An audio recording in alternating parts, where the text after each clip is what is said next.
I welcome our members, excuse me, and our prospective members. I know we have a few new ones in the group, to the second lecture of the 22nd season.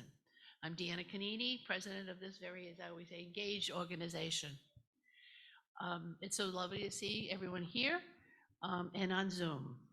We have one more lecture this year in November, on the 14th, with Maureen Brady, a returning lecturer on the history of tourism between the US and Ireland.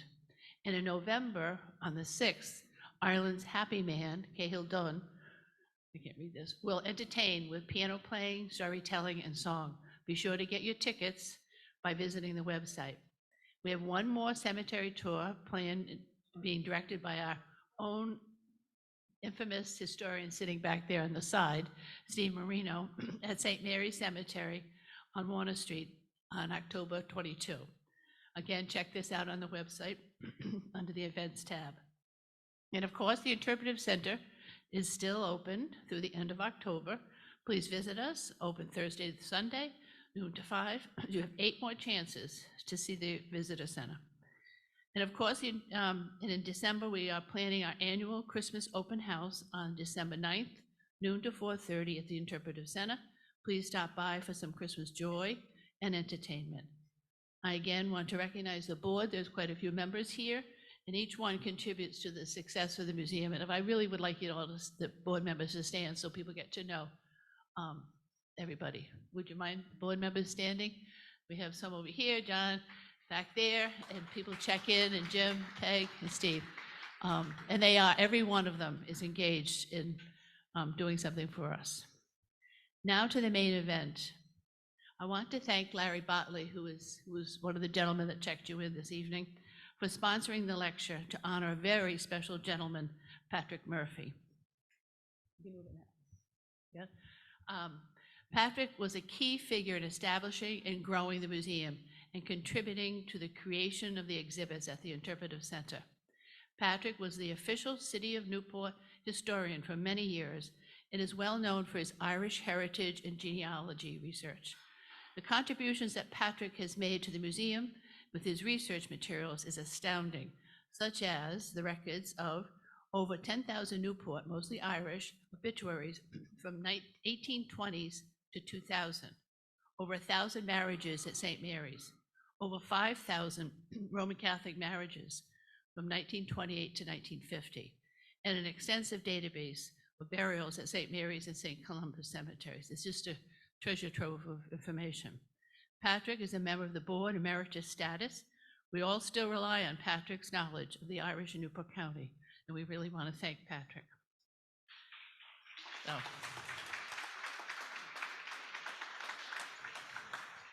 our lecturer tonight is Dr. Mark Stickney. As you read in the lecture flyer, Dr. Stickney has an extensive musical background, including conducting, teaching, and production for many universities across the country. A native Newporter or Islander? Yeah, native Islander. I just realized that.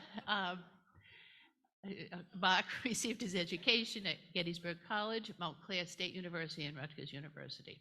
Dr. Stickney recently founded Historic Music of Newport, a nonprofit dedicated to preserving Newport's rich musical history through historical performances and telling stories of the musicians.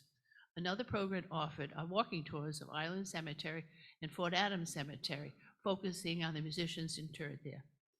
The lecture tonight, as you know, will look at first and second generation Irish musicians and the important role they played in Newport's musical life from the early 1800s to the early 20th century. So please join me in welcoming Dr. Mark Stickney, the Irish musicians of Newport.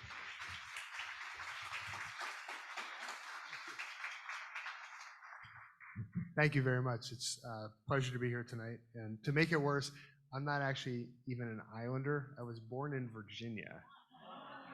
But we moved here when I was like 2 or 3, so it's been a few years. And I moved back full time, so. But still, it's Portsmouth, not Newport. I apologize. So good evening, and thank you for joining me tonight. I want to thank the Museum of Newport Irish History for the opportunity to talk about this important local history. And to go off my notes immediately, When I was first doing this project as just a college professor looking for something to do in my summers, the museum at that time, this is 15, 20 years ago, the museum at that time was an incredible resource to me. And I was able to find out a lot about the Irish history. This talk is made possible by the work of Historical Music of Newport.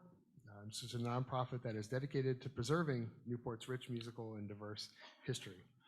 We are working to collect music associated with Newport and to tell the stories of musicians who lived and performed in the city. Tonight we're going to celebrate the lives of a number of first and second generation Irish musicians who called Newport their home. Some born, some were here briefly, and some are still here, buried in one of the city cemetery. So far, and I feel like our work is really, even after a year and a half of being an official nonprofit and maybe 20 years of being a project, in the early stages of finding out who the musicians were in Newport. We have the names of over 900 musicians who lived and performed, were born, briefly lived in Newport, and also stayed and died in Newport. Of those, we have 25 first-generation Irish musicians who lived in the city. Most of these musicians that we know the names of were stationed at Fort Adams, and we'll get into a little bit more about that, why we know that. We have the names of 23 second-generation Irish musicians, with both parents being born in Ireland, and 21 with one parent coming to the United States from Ireland. One of the reasons these numbers will grow is we also have stopped our research at 1920, so if you were born in 1921, you don't count. That's not true. But anything past that, it's the more we go into the 20th century, the more overwhelming it gets. And the easier it is to find things, but the harder it is to pare it down and to create good content about it. But we will get there, and we will push through to the 1930s, 40s, and even later, if possible. Gotta find the right thing, here we go. Some of the best historical records that we have are from the Army. They're very good at enlistment records, pension files. You can find it all over the internet. Thankfully, we have the internet now, or else this would have taken a lot of plane and car trips. I can do this all from the comfort of Portsmouth, not Newport. Everyone knows that the Irish built Fort Adams, but we don't know is the Irish also served at Fort Adams in a number of different capacities, not just as musicians. From the earliest days of the fort in the 1840s, when the first artillery regiments came to Newport, and into 1953 when the Army transferred ownership of the fort over to the Navy. Fort Adams was the home of several artillery regiments, numbers 1 through 7 with the exception of 6. And I have no idea why the 6th U.S. Artillery never came to Newport, but it never did. 1 through 7 would come various times. They would serve for a decade, leave, and even come back. Except for during the Civil War. During the Civil War, Fort Adams was the home of the 15th United States Infantry Regiment. We're going to focus on 3 musicians who served in the artillery regiments of Newport. The first musician we're going to talk about is a man named Peter Rice. Peter Rice was born in Ireland in 1836. His grave marker says that he was a native of County Galway, but his baptism record, which is shown here, has him baptized in Dundalk, which is on the other coast of Ireland, so I don't know how that happened. One of them is true, one of them might not be true, we don't know yet. His village is listed as Marshes. You can see, I don't know if you can see it right over there. I like this because it makes me feel much better about my horrible handwriting. If you do an internet search of Marshes, sadly today you'll find that the area is a shopping center. So there are no homes there anymore. So that whatever that village is does not exist anymore. His parents were Andrew Rice and Bridget O'Neill Rice.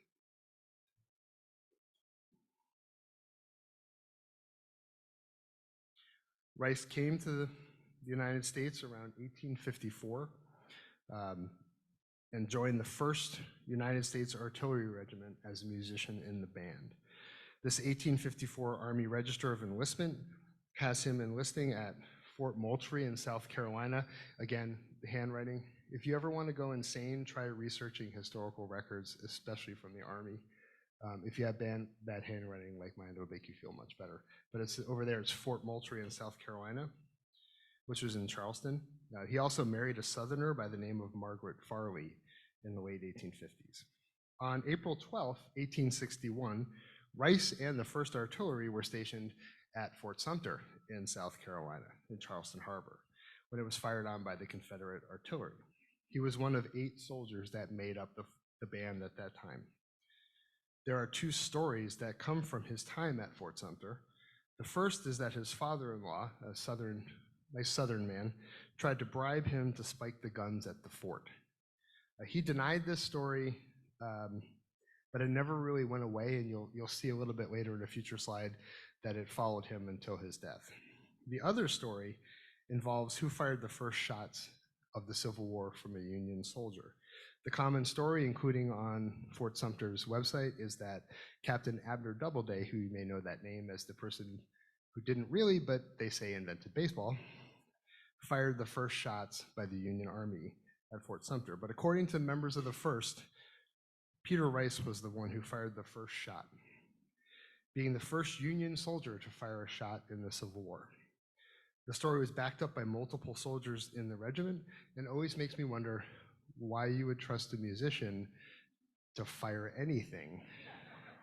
And that's probably why they didn't succeed in keeping Fort Sumter. When the Union Army finally surrendered after the barrage, the 1st Regiment was allowed to march out of the city with the band playing Yankee Doodle and Hail to the Chief and return north. The regimental band was moved to Boston Harbor until the end of the war.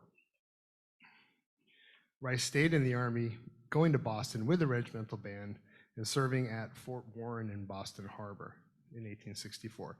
You can see here is his address in the 1864 Chelsea, Massachusetts City Directory.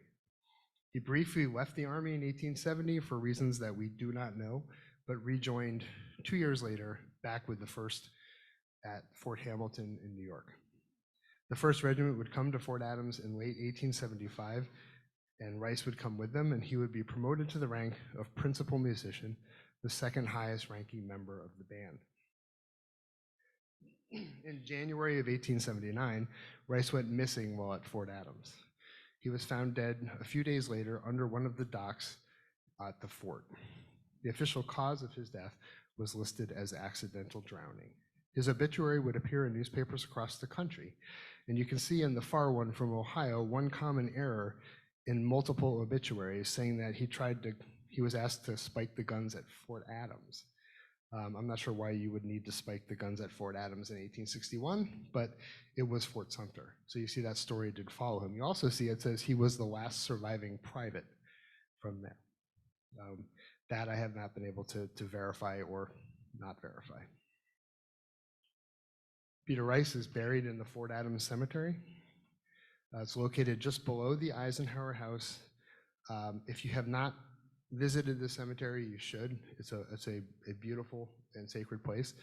There are almost 300 people buried in the cemetery, including almost 90 children of soldiers from Fort Adams.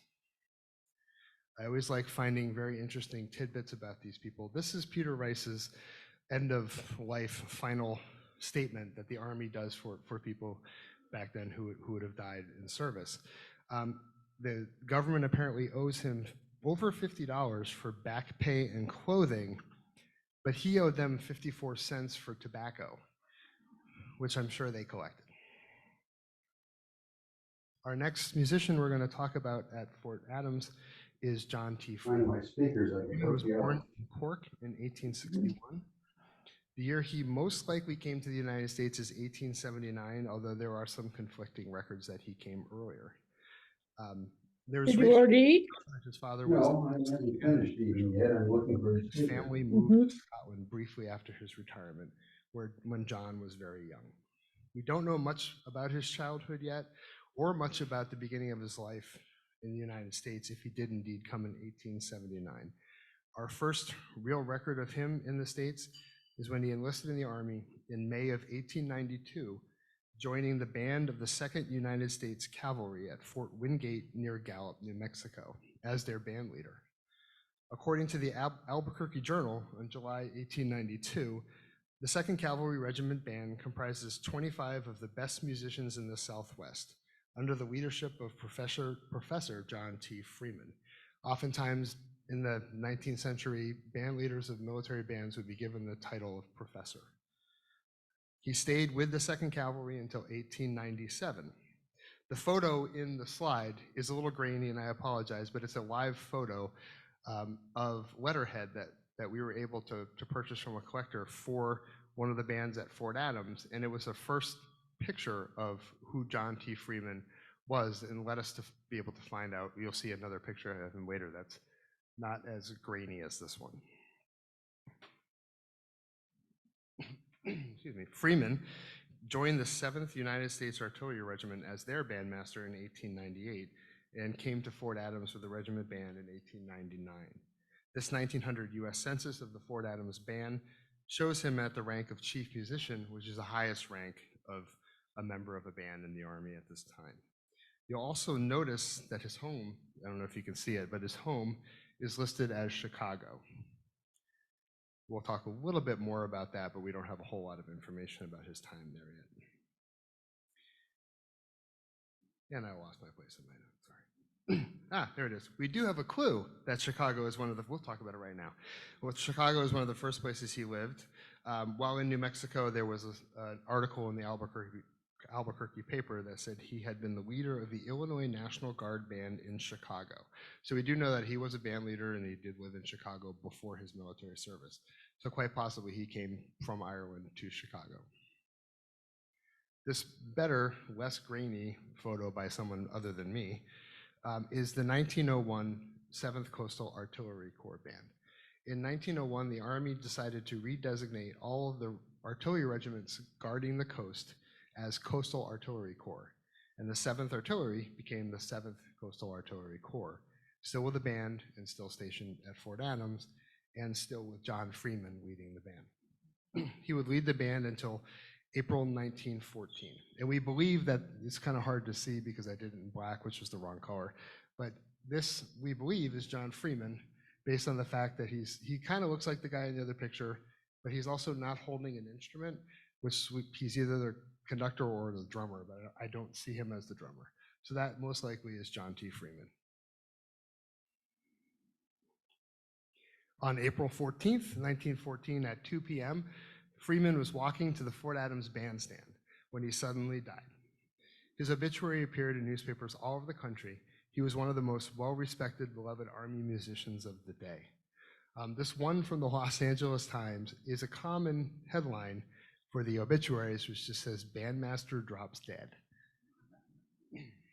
I can think of, that's the way to go. He is one of 2 bandmasters who are buried in the Fort Adams Cemetery, the other being a German by the name of Ludwig Frank from the 1870s. One area we're still exploring for Freeman is his work as a composer. We know that he wrote pieces, we know the names of 2 pieces he wrote, but we can't find the music yet. We don't know if the music still exists or not. But we do know that he was a cornet player. Our final Fort Adams musician that we're going to talk about tonight is John J. Shea, who was a contemporary of John Freeman. Shea was born in Dublin in 1867, and he came to New York in 1887. In 1888, he enlisted in the Army, joining the band of the 2nd United States Artillery, which was stationed in New York City area at that time. This register of enlistment from 1888 records this first Army enlistment. He came to Fort Adams with the 2nd Artillery in 1889. He would serve in the 7th Artillery Band and the 7th Coastal Artillery Corps Band, and this 1900 census has him listed as a private. He's near the bottom of the list, but it's the same one that has John Freeman on the top listed as the chief musician. He retired from active duty in 1920 after 33 years of service and retired at the rank of sergeant. There's a lot more to learn about Shea's life. His obituary has him briefly leaving the Army in 1893 and enlisting in the Marines for about a year, but we can find very little record of that. And then there is this letter. This letter is dated in July of 1902, where at the time Corporal Shea is reduced in rank to private. No reason is given. At this time, we do know that he was returning from a multiple-month furlough. And honestly, going through a lot of these records, soldiers might demote themselves if they felt that they were unable to carry out the duty of their rank at a certain time. This was a common practice in the military. So that may have had something to do with it. We're not quite sure yet. We do know that by the beginning of 1905, he was back at corporal, and then by 1908, he was promoted to sergeant. Shea died in early January 1949 at Newport Hospital after a brief illness. His funeral was at St. Augustine's Church, and he is buried in St. Columbus Cemetery in Middletown. And I want to thank Steve Marino, who is a really good source of information on John Shea's life. We didn't touch any musicians from the Civil War. And there's a really easy reason for that. The band of the 15th Infantry Regiment came from the Newport, Kentucky, Cincinnati, Ohio area. That band, like many Civil War bands, existed as a band before they joined the military, and they joined the military as one group. This band was made up entirely of German immigrants at first.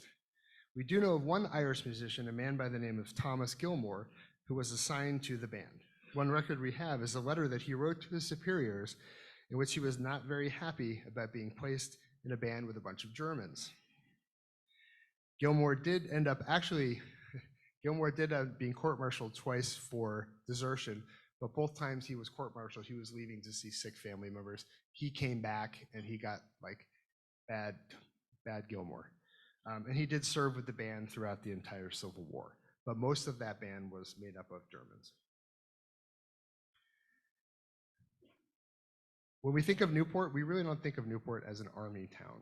Obviously, Newport's a Navy town. But while the Navy has been a presence in Newport going back to its earlier days, the Naval Training Station Newport was founded by the Navy when they bought Coasters Harbor Island in 1881. It's been much harder finding Irish musicians who served in the Navy. The records are not as easy to search through as the Army's, not as much as digitized yet. We have yet to find a first-generation Irish musician who served in the early days of Naval Training Station Newport, though we are sure there has to be at least one. We do, however, have a number of second-generation Irish musicians who served in the Navy in Newport. The earliest name we have actually predates the founding of the Naval Station by about 20 years. John Jarvis, whose father was born in Ireland, served as a drummer in the band of the United States Naval Academy, which was stationed in Newport during the Civil War. They were at where the Elks Lodge is now, which was the Atlantic Hotel. There are also a few second-generation Irish musicians who trained as buglers in the early music school that was stationed at Naval Station Newport, beginning of the 20th century. This photo shows the band of the Naval Training Station in 1918 in parade in the Coasters Harbor area. And I just love how it's just a cool photo. They do have a lot of cool photos of the Navy, so they have more photos of their bands than the Army does. The one musician we are going to talk about tonight is a man named John Green. John Green was a second-generation Irish musician who served at Naval Training Station Newport. He was born in Smithfield, Rhode Island in 1851, and he was the son of Daniel and Elizabeth Green, both born in Ireland. In 1880, the census has him working in a bleachery, which I'm not gonna lie, I had to look up what a bleachery was, and it's pretty much that. They make the bleach and then they industrially use the bleach. At this time, he was one of at least 7 or 8 children, and even his 11-year-old sister was working in a cotton mill at this time. This photo is of his pension file, which had very little information about him in it, unfortunately. You'll notice that we added a possible E to his name. The records we have show his name both with and without the E, making things slightly confusing from time to time, especially since John Green, spelled either way, is not a unique name for an Irish immigrant at this time, even in Newport, Rhode Island. There's a few of them.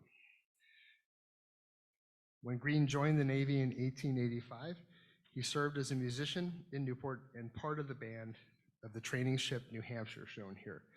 The first bands at the training station were assigned to ships and not to the base itself. The New Hampshire left Newport, was towed out of Newport in 1891, and the band stayed and eventually became the official Naval Training Station band by 1900.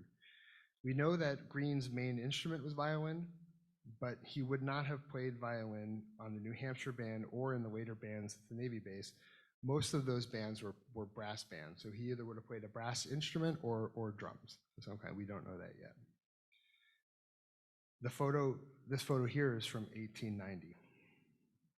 The 1900 US Census has Green listed as the rank of musician first class, which is the highest rank of a musician in the Navy at the time, and living in a house on Callender Street. He lived there with his wife, Mary, and their 5 children. Unlike Fort Adams, where a number of musicians actually lived at the fort, even with their families, none of the musicians in the Navy band lived on base. Green retired from active duty sometime around 1918 and stayed in Newport. He died on Friday, December 18th, 1928, after a brief illness. His obituary in the Newport Mercury said, "He was a natural musician and fond of the best music, had a large acquaintance among the musicians of the city and many friends." We're going to go on to civilian musicians now. And the civilian musicians of Newport were music teachers, they were organists, they were orchestra leaders, they were accompanists, they were performers on a wide variety of instruments. They were professionals, they were amateurs. They performed at the local theaters like the Opera House in the slide shown here, churches, and even private homes. And they didn't just stay in Newport either. Most of the names we have are of second generation Irish musicians, but we do have more work to do to find out more names and more first generation Irish musicians. Now the fun part. This is how we find most of our names. It's pretty easy, actually. If you look in the city directory, they have teachers of music listed. So you're able to find a name, and then you can go from there. This is the 1905 Newport City Directory business section listing of teachers of music. If you look at the list, we put arrows on some of the Irish musicians, not all of them. They're all second generation Irish immigrants. And we're going to go down a little bit on the list. The first one arrow is a woman by the name of Annie Callahan, who was born in Massachusetts. Her father, an Irish immigrant, worked as a boilermaker in Newport. Their family moved to Newport by 1880. She was a pianist. And we have an article from 1898 Newport Mercury showing her accompanying a violinist by the name of John Green. Newport has always been a small town. Many of these musicians performed. There's a lot of cross-performing. It's been an incredible journey finding out how they played together. The next name on the list that's arrowed is a man by the name of Frank Carr. Frank Carr was born in New York, and his father, who was born in Ireland, was a gardener at a private estate in Newport. Going down the list, Elizabeth Cottrell, a piano teacher, was born in Newport. Her mother was born in Ireland, and her father in Newport, himself second generation. Further down the list, Frank McCloskey, near the bottom, was a Navy musician whose father was born in Ireland. And the last name highlighted, Mrs. J.J. Rooney, was Mary Curley, born in Newport, her parents both born in Ireland. She had a piano studio and performed regularly in the city. We're going to focus on 3 musicians from Newport, beginning with Catherine Colan, who's on this list as she's the 3rd one down of the arrows right there. Notice the spelling of her name, because that's going to get fun. She was born here in Newport in 1900. Whoops, okay. There she is in the 1900 census. Notice how her name's spelled here. It's not the same way. She was born in Newport in 1872. Her father, John, was a carpenter, and her mother, Mary, were both born in Ireland. Both of her parents came to the U.S. in the early 1860s and were married in Brooklyn in 1868. Her mother, Mary, died in 1877, which is why she's not listed here in the 1900 census. The family lived in a house on Denison Street. And finding her life story has been interesting because these are not the only 2 ways her name was spelled. There are at least 3 or 4 different ways her name was spelled. You'd be amazed how you can spell the name Catherine. Most of her listings in the city directories have her listed simply as Kitty. As Kitty, the 1893 Newport directory has her working as a bookkeeper on Spring Street. The 1897 Newport directory lists her as a music teacher in the business directory section. You can see here in the 1900 section that census that she is indeed listed as a music teacher. She is mentioned in several newspaper articles throughout her life, including this one from 1896, where she served as the accompanist and pianist with St. Mary's Catholic Church, for the graduation ceremony at St. Mary's School, which was associated with St. Mary's Catholic Church. If you notice the blow up on the other side, if you notice the name of the soprano, that might be a name familiar to you. I'm assuming that's her. I don't know of another Ida Lewis. There may be one. On a side note, two of the first people Ida Lewis ever rescued were musicians from Fort Adams. It all comes together. She would teach music, still living in the same house on Denison Street with her sister Mary until her death in 1942, and she's buried in St. Mary's Cemetery in Newport. Honora Coffey, Nora, was born in Newport in 1886. Both her parents, Patrick and Ellen, came to the U.S. from Ireland in the late 1860s, most likely to Newport, but definitely to Rhode Island. The family lived in a house on Homer Street. She was the third youngest of 8 children. In 1907, the Newport Directory shows her as employed as a telephone operator at the age of 21. That very next year, in 1908, she's listed as a vocalist. But her music career begins before this, 1908. She was a member of the girls' choir at St. Joseph's Church going back at least 1905, but most likely earlier than that. Here we see her as a member of that choir in an announcement of a musical program in 1906. And in 1909, she sang a solo at Grange Hall in Portsmouth. It would have been nice to know what that was called. Apparently, it was just called solo. In and her name even comes up in a June 6, 1910 Washington Post article about a party at Seaview in Portsmouth, which is where the current Seaview Terrace sits. The article says, on a stage upon the lawn, vaudeville performers presented their various turns and were applauded many times, especially the 6 Nosses, presenting a musical number with Miss Nora Coffey of Newport at lead soprano. When word passed among the fashionable gathering the singer was a Newporter, she was loudly applauded at the conclusion of her number. Nora would move to Chicago in 1913 and to perform, it just says software update now.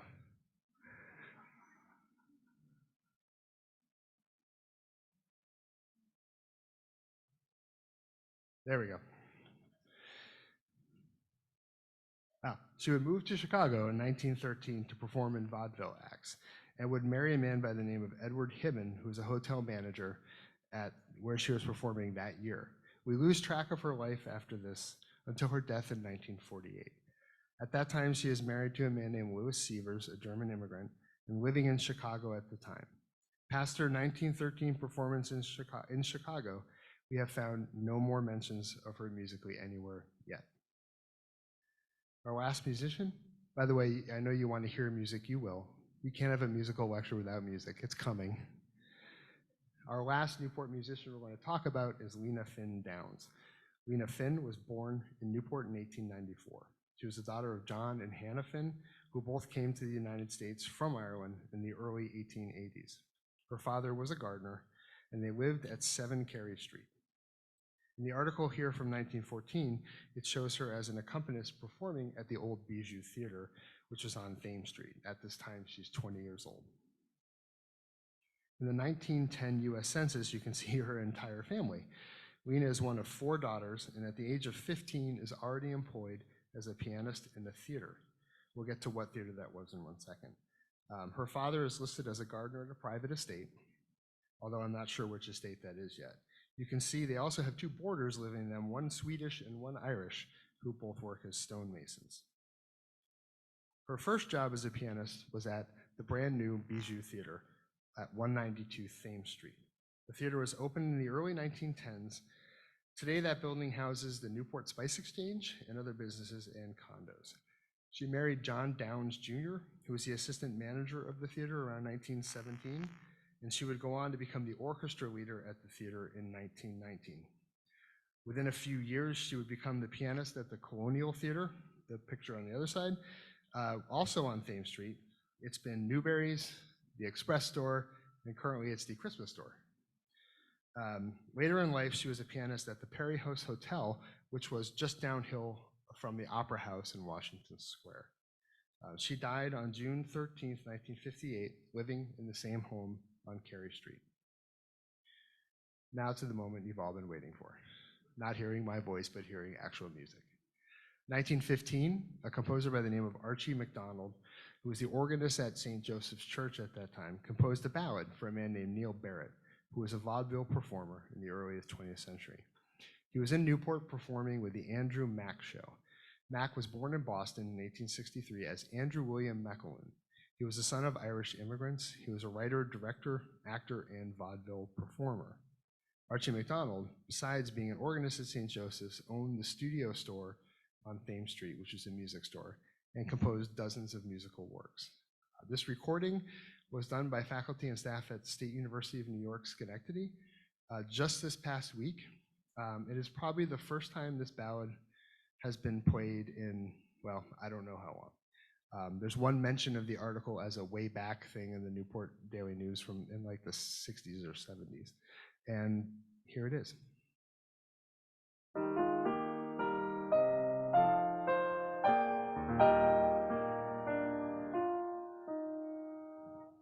There's a colleen named Kitty, so charming and pretty, the fairest that ever was seen. She's winsome and witty, indeed is fair Kitty. Among all the colleens she's queen. And it's all that I treasure, yes, far beyond measure, the best girl in Ireland so green. Sure, I love her so madly, I die for her gladly, my sweetheart, my darling Colleen. And her name it is Kitty, indeed she's pretty, Marvolina Kushlan Kathleen. Sure I once took the notion to cross far o'er the ocean, but from Kathleen 'twas bitter to part. I have seen pretty faces, I have known winning graces, but not one like the girl of my heart. So here's a kiss to the charming miss, to her in whom my being lies, and all through my days I sing the praise of the one whom my heart doth prize. There's a colleen named Kitty, so charming and pretty, the fairest that ever was seen. She's winsome and witty, indeed is fair Kitty. Among all the colleens she's queen. And it's all that I treasure, yes, far beyond measure, the best girl in Ireland so green. Sure I love her so madly, I die for her gladly, my sweetheart, my darling Colleen. And her name it is Kitty, indeed she's pretty, Marvolina Kushlan Kathleen.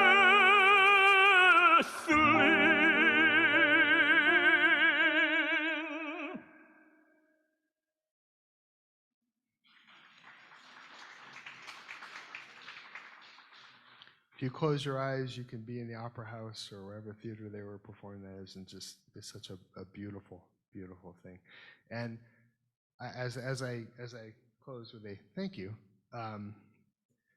to me there are two incredible parts of this work. One is finding out about the people, about the name, not just the names of their lives before the Army, after the Army, when they were in Newport, before Newport, after Newport. Then when we lose track of them, like Nora Coffey, the days and hours I'm going to spend like hunting down what happened to her after 1913. To me, it sounds weird that that's one of the things I enjoy the most about this work. The other is hearing the music. I get it all as sheet music, and you see it, and I'll be honest, there's a lot of music that I find that there's a reason it's not performed anymore. But some of it, most of it, is absolutely beautiful. Getting a chance to hear it for the first time in who knows how long, it makes this job definitely worth the time that we spend working in the entire nonprofit. That's it for me tonight. Thank you. I guess you have questions now, so thank you very much.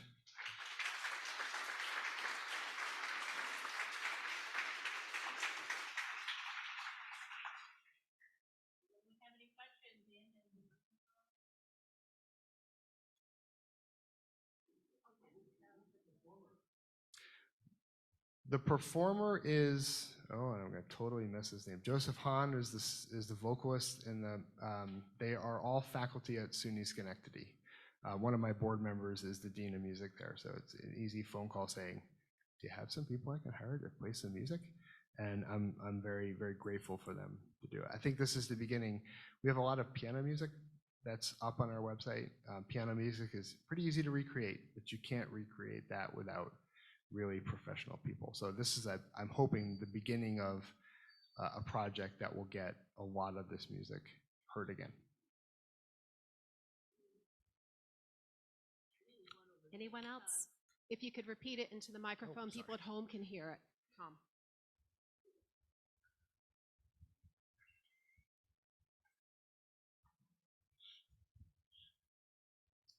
I'm not sure you have this information. I've asked this question to you before, but do you know of any folks living in Newport that were related to any of these folks mentioned?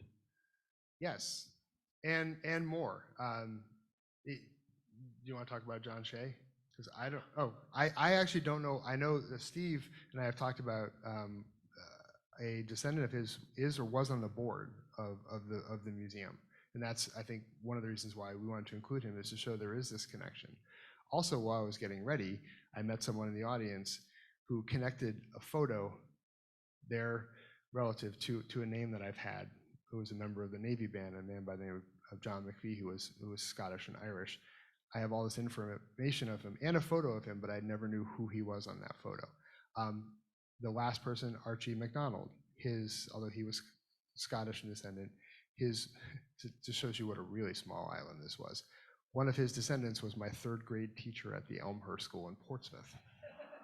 So there are other names. I'm working harder and more now to connect names to people.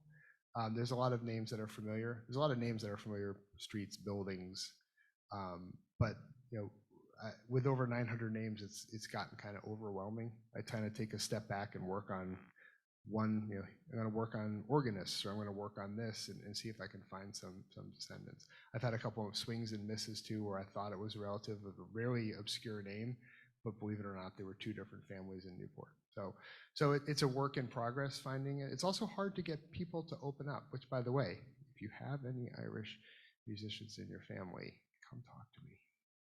I may actually have a file on them already. They're not going to have to be Irish, I know, but any musicians in Newport, our goal is to catalog all of them and tell their stories. John Shea, that obituary, a lot of names of people that lived in St. Augustine's, right? His father Fitzsimons was there, and Lahane family, and I didn't catch all the others. But the John Shea obituary was very familiar. What? Yeah, that's right. It was Harry. He lived on the 36 Harrison Avenue, would make sense. The other one, we have some in 7 Carey Street for those that. Jack Jack Curran. Jack Curran's, It's his grandfather. your grandfather. It's his Okay. grandfather. I don't know if many knew, Mr. Curran was a teacher at Rogers for 100 years. So, Yeah, and Tom, there are more names out there, and as we find them, we want to try to connect to more people, because to me, it's not just about telling their story. And this is not an Irish musician, but another. We have had people reach out to us if you want to know more. We have had people reach out to us. We had a person in Ohio reach out to us because their grandfather or great grandfather was a musician at Fort Adams, and he had literally disappeared. He went off the rails, confessed to dozens of crimes in Philadelphia, none of which he could have done because he wasn't anywhere near where they were. They locked him up, they let him out, and then he just disappeared. The FBI opened a file on him, and the family was having trouble get it. Through some connections, I was able to get it, and the file said he was missing. That was it. No one knows what happened to him. Everything from, what kind of crimes did he commit? Everything from robbery. Well, he didn't commit any of them. He said he committed everything from robbery to murder. So he went all in. And we have had other people reach out to ask about family members. The reason that family reached out was the picture we had of the 7th band. They thought that he may have been in that band, but he had already left Fort Adams by the time that he'd become the Coastal Artillery Corps.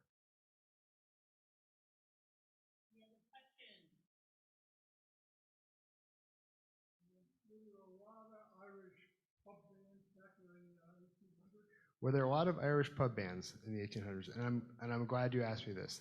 This is the most frustrating part of our research, is there's so much out there that didn't make the newspaper. There's so much out there that is just, you know about the 40 steps thing, but that never made the newspaper, really. There were a bunch of people at the 40 steps, but didn't say what happened there. We all know what happened there. They were having a party. There was music, there was dancing. So that's one of the more frustrating things for us, is finding out the stories and getting to know, most of our names are professional musicians, not all. A lot of them are amateurs. Some of them had different jobs and also performed in choirs. We're part-time organist, part-time piano teacher. But for lack of a better word, the common folk we're doing, non-musicians, that's not the right way of saying it. We don't know yet. We're trying to find that out.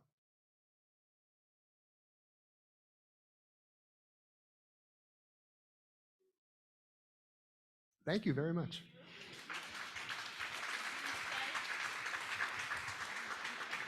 please stay and have some the cheese, and we now have crackers. So there's cheese and crackers back there, but please, thank you all for coming.